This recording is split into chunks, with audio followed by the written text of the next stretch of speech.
It's Monday the 23rd of April. I'm in a very slash math kind of mood.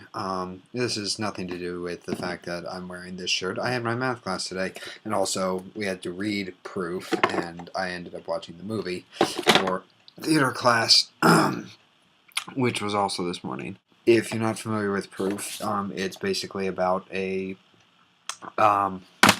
brilliant mathematician whose name is Robert. Amusingly funny how that is not my name anymore.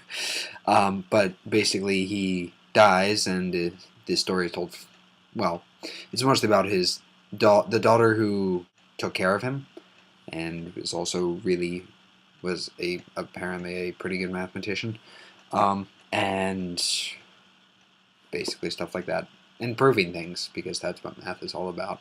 Also life, but mostly math. Aside from that, I'm mostly sore, because it turns out if you play vector towered defense and alternate each one of those rounds with 10 push-ups, you end up doing a lot of push-ups, unless you lose the game. But yeah, you tend to go through a lot.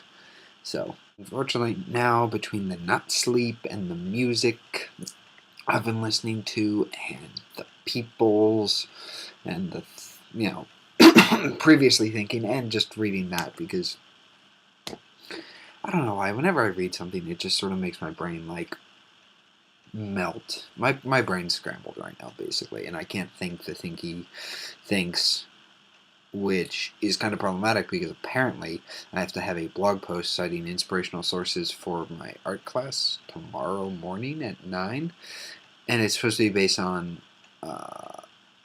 it's for our final design project, which is going to be a tea candle holder, and that has to be based on our favorite ancient civilization or art movement from before we were born.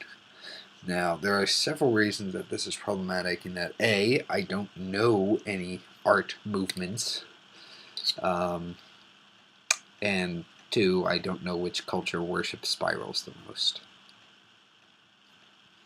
I mean, I figure at this point I might as well just go for a themed work thing.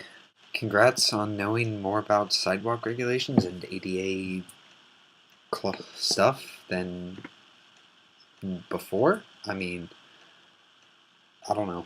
That's pretty cool, I guess, and useful.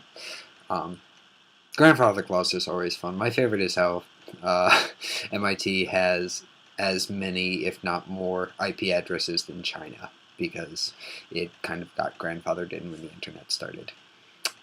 And it's not going to give back the 18 dot block. So, good times.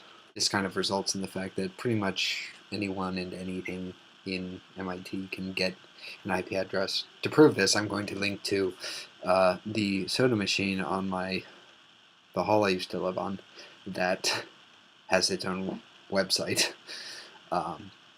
Yeah. You can also track how many sodas I drank during my time there. I made sure to hit elite before I left. Half a heart on the face. What the donut is that, Shannon? That's not okay. I want the full heart or bust. So, and I always my punishment. Look forward to your Music Tuesday, whether you're singing it or not. Preferably singing, though.